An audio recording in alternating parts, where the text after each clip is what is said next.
Hola, qué alegría saludarlos para juntos un día más estudiar la palabra del Señor. Estamos estudiando la carta a Timoteo escrita por Pablo y nos encontramos específicamente en el capítulo número 5. Este capítulo es interesante porque este capítulo muestra los deberes del cristiano o los deberes del cristianismo. Aquí Pablo exhorta primeramente a Timoteo a que él debe de dirigirse con una conducta especial tanto para los ancianos como para los jóvenes y para las personas que Timoteo pastoreaba. Estos consejos no solamente aplican para Timoteo, sino que aplican hoy para la vida del cristiano, para la vida del creyente. Bueno, Pablo inicia diciendo lo siguiente: no reprendas al anciano, sino exhortadlo como a padre, y a los más jóvenes como a hermanos.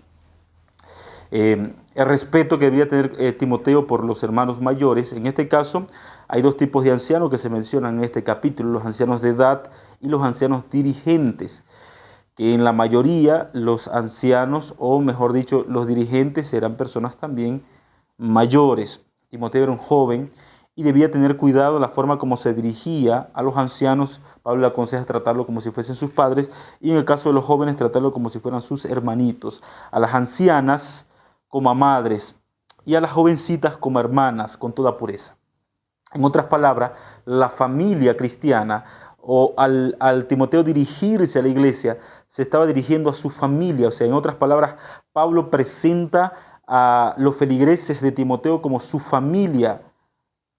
Esta es una gran lección para el ministerio pastoral: tratar a las personas como si fueran tus allegados, tus familiares, los tuyos, con respeto, con amor, con cariño, con cautela, con diplomacia. Estas características debían de caracterizar la vida del joven ministro llamado Timoteo. Honra a las viudas, que en verdad lo son. Pero si alguna viuda tiene hijos o nietos, aprendan estos primero a ser piadosos para con su propia familia y a recompensar a sus padres, porque esto es bueno y agradable delante de Dios. Los jóvenes creyentes debían de aprender que ellos eran llamados por Dios para ser proveedores primeramente para su familia. Recordemos que en este contexto Pablo califica a una persona que no provee para su casa como un traidor de la fe, como una persona que ha negado la fe de Cristo Jesús. Por ende, Pablo dice: pero la que en verdad es viuda y ha quedado sola, espera en Dios y es diligente en súplica y oraciones noche y día. Pero la que se entrega a los placeres, viviendo, está muerta.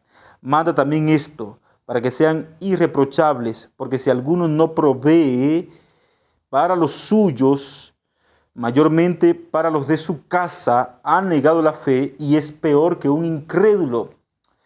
Porque es que la carta a Timoteo está mostrando la importancia de vivir el evangelio primeramente en casa y luego vivirlo para afuera, con la iglesia. Y para que el evangelio sea vivo en casa, el creyente y los creyentes debemos entender que nuestra primera responsabilidad es proveer para nuestra familia. He conocido mucha gente sincera que, intentando hacer el bien, ha desprovisto a su familia inclusive de alimentos para regalarlo, para donarlo, para prestarlo a sus vecinos, y ha puesto en sufrimiento a su propia familia. Yo no sé si donde usted vive, en el país donde usted está, suele ser cultura todavía que las madres desatendiesen inclusive a sus hijos para darle una recepción a las visitas o a cualquier extraña o extraño que visita su hogar, descuidando inclusive a sus niños pequeños. Bueno, Pablo, cuando escribe esta carta, está hablando de la importancia y la diligencia que debe de tener el cristiano para empezar a vivir el cristianismo primeramente por su hogar, por su familia. En el caso de las viudas que tenían hijos, los hijos debían de tornarse en los proveedores para ellas. El trato que tenía que dar Timoteo era importante porque la iglesia estaba separando un presupuesto para atender a las viudas. Solo que ese presupuesto debía utilizarse para quienes realmente eran viudas, como menciona Pablo. Por otra parte, la Escritura dice: sea puesta en la lista solo la viuda no menor de 60 años, que haya sido esposa de un solo marido, que tenga testimonio de buenas obras, y se ha criado hijos, y se ha practicado la hospitalidad, y se ha lavado los pies de los santos, y se ha corrido con los afligidos, y se ha practicado toda buena obra. Pero la viuda más joven no admitas, porque cuando impulsadas por sus deseos se rebelan contra Cristo, quieren casarse, incurriendo así en condenación por haber quebrantado su primera fe. Y Pablo no está aquí hablando, literalmente hablando, de un segundo matrimonio cuando la persona perdió a su ser querido, porque más adelante él va a recomendar a que las viudas jóvenes debían casarse para no incurrir en pecado. Sin embargo, lo que Pablo sí está haciendo mención es que aquellas viudas que no eran de buen testimonio, que no habían guardado la fe, que no habían lavado los pies de los santos, que durante su vida habían tenido más de un esposo, pues no era un testimonio agradable para la iglesia, y él recomendaba pues abstenerse y priorizar a las viudas que sí habían dado un testimonio conforme al mandamiento de Dios. Recuerden que Pablo aquí no está hablando de hacer evangelismo. Pablo está hablando de suplir las necesidades de la iglesia local, y escoger en prioridad a aquellas viudas que realmente lo merecían. Pareciera un poco dura esta palabra, pero es sabia, es didáctica, es inteligente y viene inspirada por el Espíritu del Señor. Por otra parte, versículo 13 dice, y también aprenden a ser ociosas, andando de casa en casa, no solamente ociosas, sino también chismosas y entremetidas, hablando lo que no deberían. Quiero pues que las viudas jóvenes se casen, críen hijos, gobiernen su casa y que no den al adversario ninguna ocasión de maledicencia, porque ya algunas se han apartado en pos de Satanás. Y cuando Pablo dice esto, pues ahora está dando el consejo para aquellas jovencitas, tal vez por la pérdida de alguna enfermedad, un accidente, o qué razón perdían a sus esposos y corrían el riesgo de vivir en ociosidad, de entremeterse, de andar en chismes, de andar dando un mal testimonio para con la iglesia. Pues Pablo le aconseja, cásense y críen hijos para que tengan una ocupación. Recuerden que en la época de Pablo, cuando esta carta es escrita, generalmente las damas se dedicaban al oficio de ama de casa. No vamos a encontrar en esta cultura a las damas haciendo algún otro oficio como el que hacían los varones. Se supone que el varón es proveedor de la familia. Entonces era un grave riesgo que una viuda joven estuviese por la vida sin tener que hacer. Por ende, Pablo da este consejo. Si alguno creyere, versículo 16, si algún creyente o alguna creyente tiene viudas, que las mantenga y que no sea agraviada de la iglesia, a fin de que haya lo suficiente para las que en verdad son viudas. Entonces Pablo lo que quiere prevenir es que los recursos que están destinados a las viudas no sean gastados en las que tal vez no lo necesitan tanto, más sí que lleguen a aquellas que realmente lo necesiten. Los ancianos que gobiernen bien sean tenidos por dignos de doble honor, mayormente los que trabajan en predicar y enseñar. Y aquí en este tipo de anciano se refiere a los dirigentes de iglesia. Algunos comentaristas bíblicos opinan que esta apelación de doble honor significaba tener una remuneración especial para los hombres que se habían dedicado con fidelidad, con eficiencia y con resultados en la obra del Señor. Entonces Pablo le aconseja a Timoteo que estos ancianos deberían ser remunerados con lo que se separaba para los levitas, o sea, con el diezmo. Porque el anciano ordenado en realidad es un pastor local, y el obrero, como él lo menciona en la Biblia, es digno de su salario. Por eso Pablo dice en el versículo 18, pues la Escritura dice, no pondréis bozal al buey que trilla, y digno es el obrero de su salario.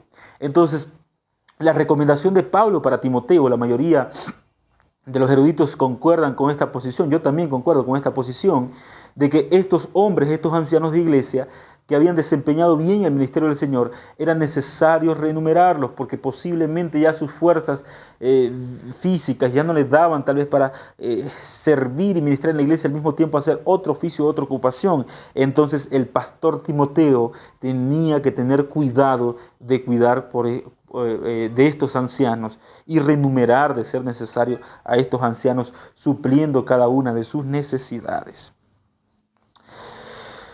Versículo 18 o 19.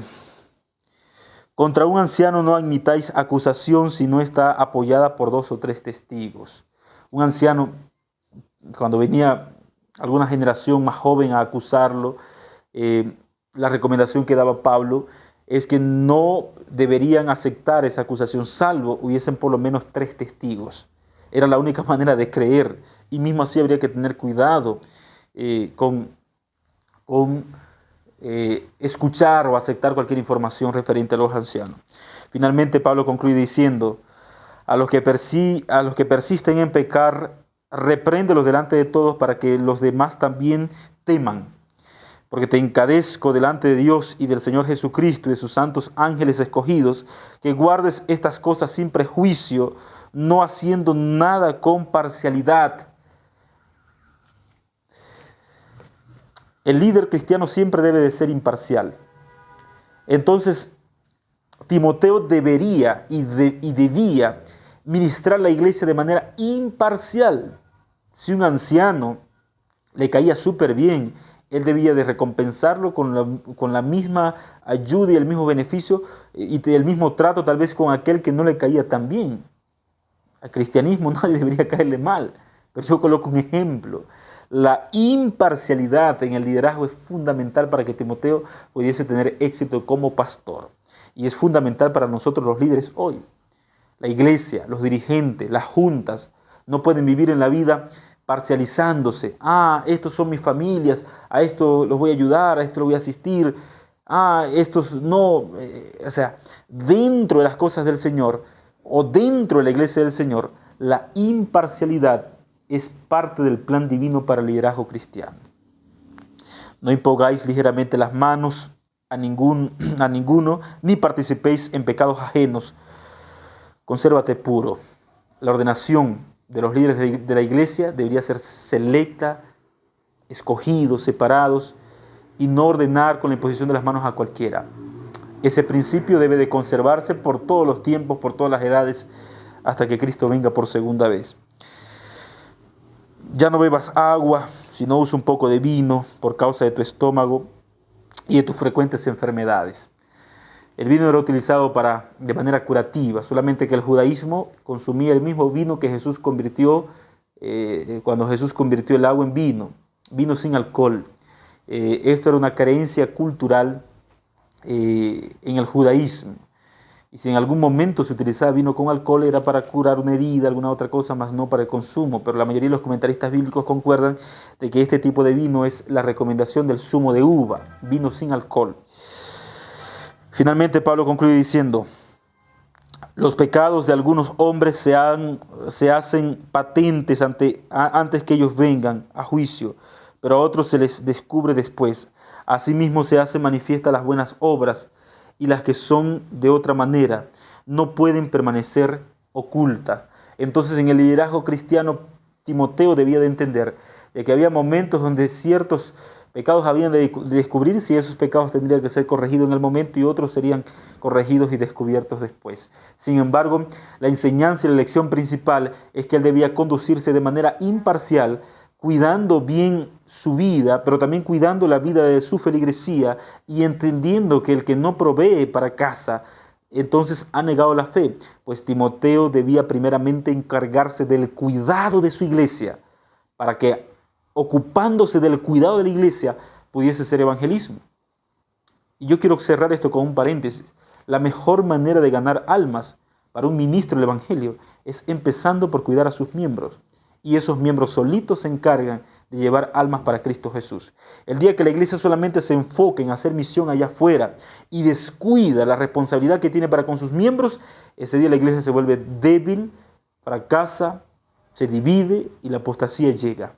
Que Dios nos ayude para entender que nuestra primera responsabilidad es para nuestra familia, en segundo lugar para nuestra iglesia y después con los de afuera. Vamos a orar. Gracias, Padre, te damos por tu santa palabra. Danos un día bendecido. Oramos en el dulce nombre de Jesús. Amén. Que Dios te bendiga. Te envío un grande abrazo. Si esta palabra te hizo bien, comparte para que más personas conozcan de Jesús.